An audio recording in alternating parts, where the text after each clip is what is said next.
There we go, bot cam. I was creating a little layout. So what I've done here is actually just move my timeline to the middle here so I can, well, that's cool. So I can scrub through real easy. The animation mixer is really, really cool. So I'm going to do my best to show you just how cool it is. So to start off, I'm going to drag a track into here. Now this is my global timeline track. I've dragged my scene route into here. I've got 4 animation tracks. I can add as many tracks as I want. And I'm going to go ahead here and just lock this down like so. And now if I open up all my mixer tracks, I've got a bunch of stored animation poses for this guy. Don't worry, I'm going to show you how we actually make these poses. A bunch of them here, so maybe we'll just grab one, we'll grab this little dancing track. Maybe he was listening to some La Vida Loca. Did you guys hear the scratch in there? I actually went and I put a big scratch in there and had to ruin a needle on my record. Whatever. Anyway, play this back, so we get a little guy dancing, he's doing a little boogie. And let's just say I wanted to, I don't know, maybe cycle that. I'll grab this down here, pull it, and moved it. Jittery hands. Grab this in the bottom, pull it out, let go, and now we've got ourselves a perfect cycle. I'll play this back. We can cycle it into... Have I done Gordon? I'm not a very good demonstrator. Let's do this again. Pull this out. There we go. Now we've got our cycle. My bad. Play this back, and now we've got a nice little cycled animation. Very cool. If at any time I want to scale that, I can actually scale just the one segment or scale the entire cycle. Now I've got a much faster dance. Don't worry, this gets much more exciting. So there he goes, doing a little boogie.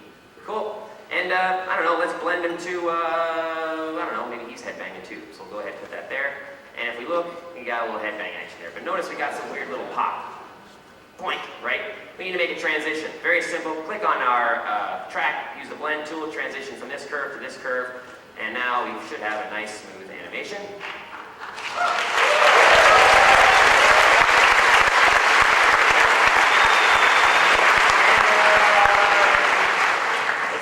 Headbanging there. Oh, I know what I want to do. This is a good little thing. Let's delete all this.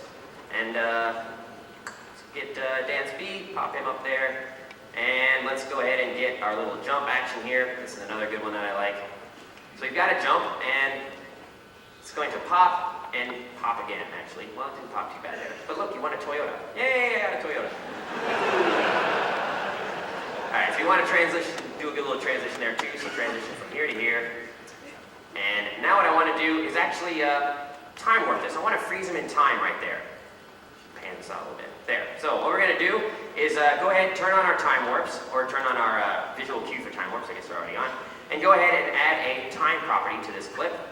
And here I can scale time, I can clip time, but I really want to do a warp since this is kind of neat. So let's find out right about where he was paused. Right about there. Spot in the middle. We'll just go ahead and add a function curve there. We can pull up the big function curve editor if we want, but we'll do that later.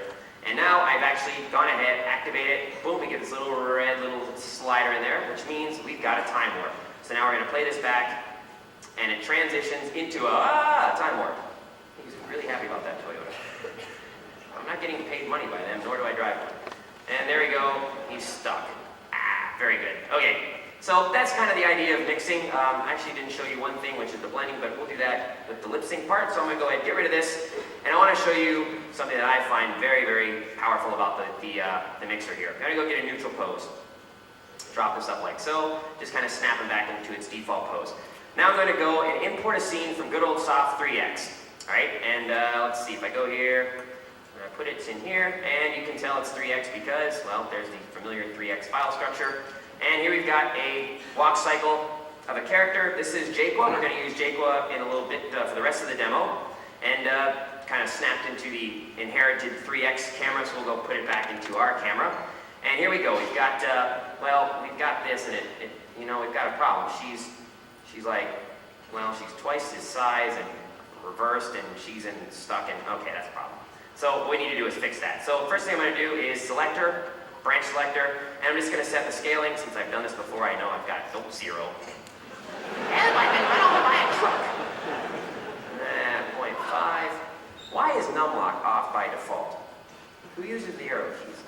Anyway, let's go ahead and spin that around 180 degrees. Okay, so there she is. Now she's at least standing next to him. And if I play this back, we can see we've got some good old motion on there. She's walking. This is motion capture data. We can open up the function curve editor if we want. There it is, motion capture data. Okay, this is all from Motec. And if I go ahead, go back to my camera view, Notice what I've done here, by the way. I've actually embedded my animation mixer and the browser into my screen, so I can still get my 4 viewports right there. Just customize layout. So what I want to do, I want to turn all of those function curves into an action. And an action, again, is one of these little digimabobbers, these little trays that you can slap up on there.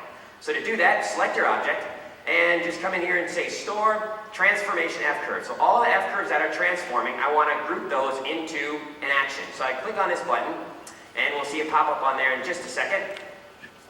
Right there. So now we've got stored F-curve pose. I'm going to rename this to walk from 3x. Yeah.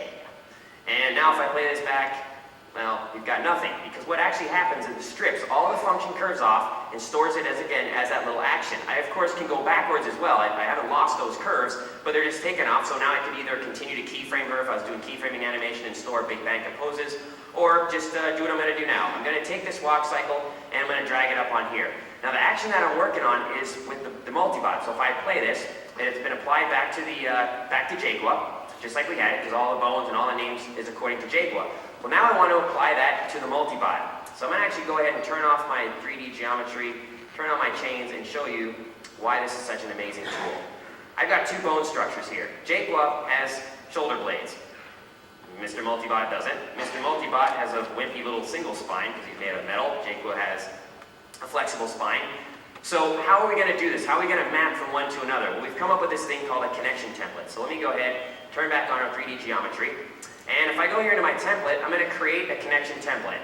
And now if I go and edit the template, it's just basically a little file that says, take bone that's named Bob and reply it to bone that's named Multibot or something. I don't know. And if we open this up, I've got actually a connection template already made.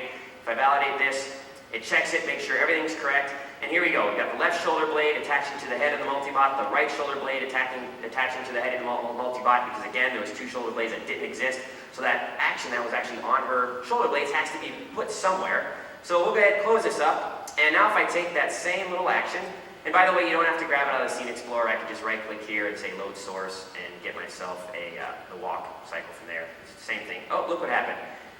It goes through the connection template. All right, so here's the explanation. The data is on the action, and it's on the action with all of the information from JQuA. It now goes through the connection template, figures out how to rename all the bones, and then it gets applied to the multibot. So this is still really animation from JQuA, but because we made that connection template, look, now we've got the multibot moving. But if we look, we've got a problem. Remember how I had to scale and rotate and do all that stuff? Well, it now has kind of screwed up the multibot. So we need to make another template, and this template's called a value map template. This will allow us to actually tweak and offset our different animations. So I'm going to go do a connection, or a value template rather, and I create a little button here which will set all my values. Go in here to the value template, and this is all this is. It uses kind of a lingo like this. Take the rotation in Y of the multibot, this value, whatever that value might be, and subtract 180. What does that do? Well, it just spins around in Y, right?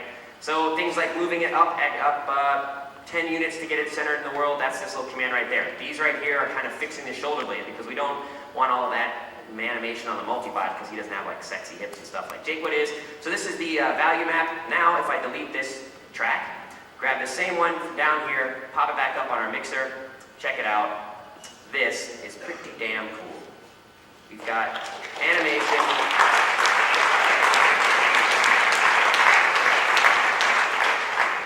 Motion captured animation, turned into a function, ran through a connection template, the bones aren't the same, and now we're mapping onto there, so that's good.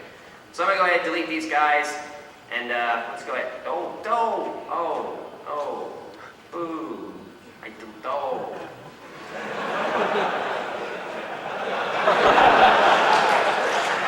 To quote Bill Gates at Comdex a while ago, that's why we're not shipping yet. Anyway, let's see. Well, I wanted to do something, but we can get on with that. I'll do it. Let's get the mixer down again, because this is kind of neat.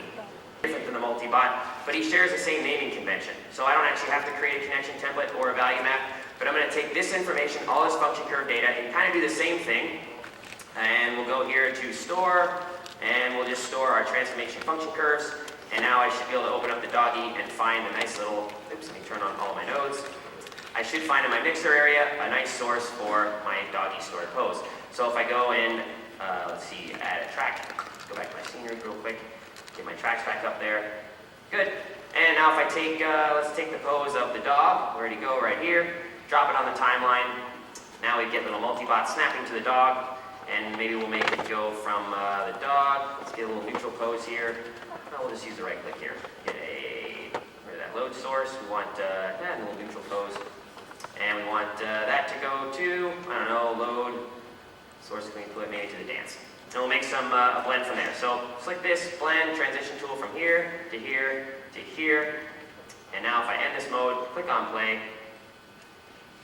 the multi-bot should transform, walk away, and I don't know, start to dance, I guess. So anyway, that's kind of neat. Again, changing bone structures, it's really easy. This is a really powerful tool. You can take all of your greatest walk cycles, all that stuff, store it as presets, store it in here, and apply that to any character you do in the future, just using some simple connection templates and value maps. So that's kind of the animation mixer. Want to bring Mark out one more time and talk a little bit more, and then we'll do a little bit more for you.